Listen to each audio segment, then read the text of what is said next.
In this episode of Scaling Postgres, we talk about indexing with tsearch, tuples not yet removable, wicked problems, and pattern matching. I'm Preston Jameson, and this is Scaling Postgres, episode 205.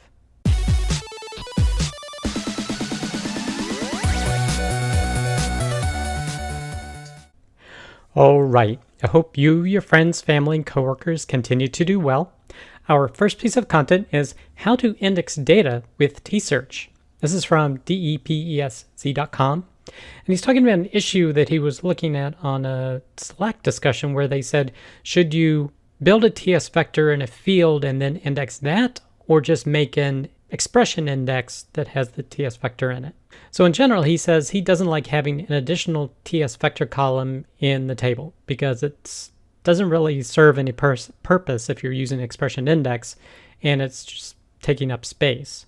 Although my personal opinion is I actually like the cleanliness of it when querying, but he actually has a solution to that.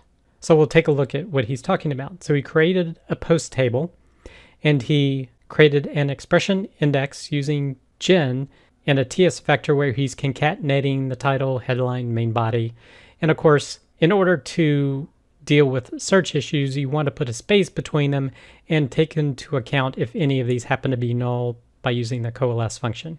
Now, the issue is that every time you do a query, you're going to have to include this in the where clause so it matches the expression in the index for the index to be used. But he has a technique that he suggests using. So he creates this index here that basically returns this value of the concatenation, and you can create the index with that function, and then when you do a query, you can actually use it and it will use the index. So this is definitely cleaner to use. And he also says there's actually an obscure capability in Postgres that's not necessarily well documented, but you can use some dot notation to be able to do it. So you can actually say your table name dot, the function name, as long as you're passing in table as the parameter, and that will still work. So that's definitely pretty readable. Now, I don't know if I'll necessarily use this technique, but it's definitely an interesting one if you have a lot of text search needs. But go ahead and check out this post if you want to learn more. The next piece of content, 5 Minutes of Postgres, Episode 7, Autovacuum, Dead Tuples Not Yet Removable, and the Postgres xmin Horizon.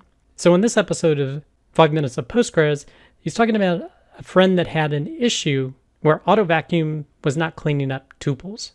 And he referenced two posts from 2018 that serve as a good reference for finding the issue. So the main problem is that something is holding on to an older transaction ID that won't get recycled, and therefore Autovacuum cannot clean up rows in, say, a particular table. And there's basically three main areas you want to check for that. One is long-running transactions, because a long-running transaction will prevent those transaction IDs from being recycled. So you definitely want to be cautious of long-running transactions. The second area is replication slots. So if you have a replication slot but nothing is consuming that slot, the wall builds up. Now, a lot of times you see this as a disk space problem. So your log volume, for example, keeps expanding because nothing is essentially consuming the wall and allowing it to be recycled. But this also can cause transaction ID wraparound problems too. So you want to make sure that none of your replication slots are orphan. And the third one, which is more rare, is prepared transactions. And this is typically happens when you're using two-phase commits. And that's definitely a rarity that I've seen. But these are the issues that you want to be aware of if you are seeing that vacuum is not fully vacuuming in tables, or it's taking a long time to run because it's not clearing out dead tuples. There's other reasons Autovacuum can take a while to run. That's usually if you have a ton of data in indexes. But if it's not actually clearing out those dead tuples, that's something to look at. But if you want to learn more, definitely check out this episode. The next piece of content is actually a presentation that was actually given in Postgres Build 2021. And you can get access to the videos online, but this happens to be the presentation that was done. And it's called Solving PostgreSQL Wicked Problems. And they're listing, say, 10 different problems that Postgres has, and their solution to try and alleviate these issues is a new extension that they developed called Oriole, I believe. And with these changes in this extension development, what they've seen in their testing is a 4 to 50-fold improvement of different metrics, from IOPS improvements to transaction performance. And some of the things that they've done, they've listed here, is moving the transaction IDs that need to be wrapped around from a 32-bit value to a 64-bit value. So that drastically reduced the risks of that happening. Inefficient replication that spreads corruption. I believe they're talking about block level replication, whereas this new extension does row level replication. Relying on MVCC, having the heap contain all versions of the rows, they're moving to an undo log. So undo log should result in some performance improvements. The primary key index is a space hog. Basically, you could avoid a primary key index if you actually ordered the tables by the primary index, so you can avoid that. And not doing block level compression of the data, whereas this implements a block level compression of the data to get some space savings. So everything in green has already been implemented in the initial release of this extension. That happened a short time ago. So this post was actually in February 19. The presentation, I think, was at the end of 2021. But this is available to try out. And the other areas are things that they're working on. But if you want to learn more about that, you can check out this post as well as the presentation online. The next piece of content, how to cheat at WORDLE with PostgreSQL. This is from crunchydata.com.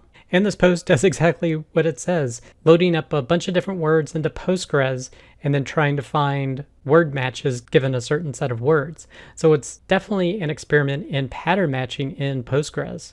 So if you want to take a look at all the different techniques they use to try and do some of this word matching, you can definitely check out this post. The next piece of content, Migra is a schema comparison tool for PostgreSQL, and this is from databaseci.com.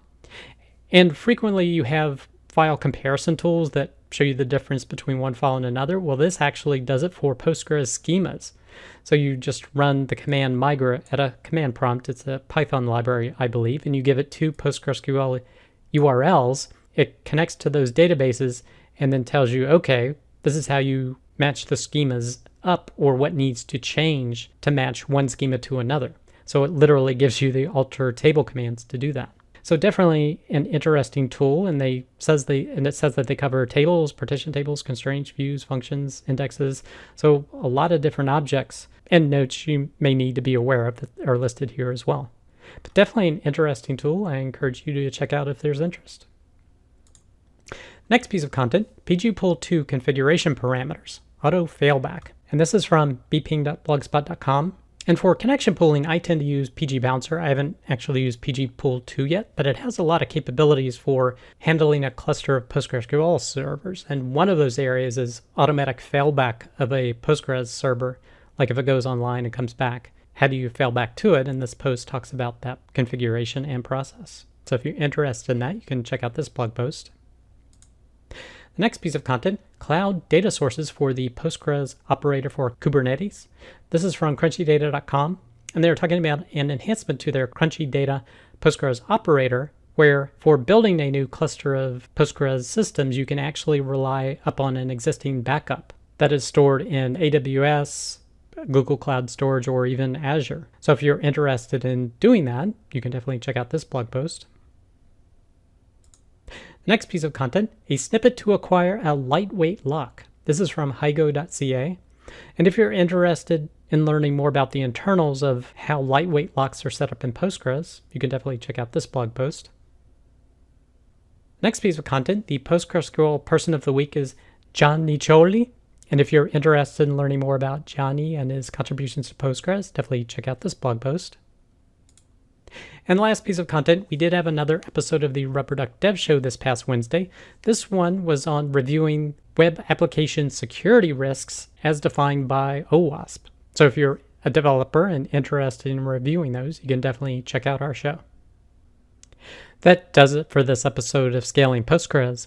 You can get links to all the content mentioned in the show notes. Be sure to head over to scalingpostgres.com, where you can sign up to receive weekly notifications of each episode, or you can subscribe via YouTube or iTunes. Thanks.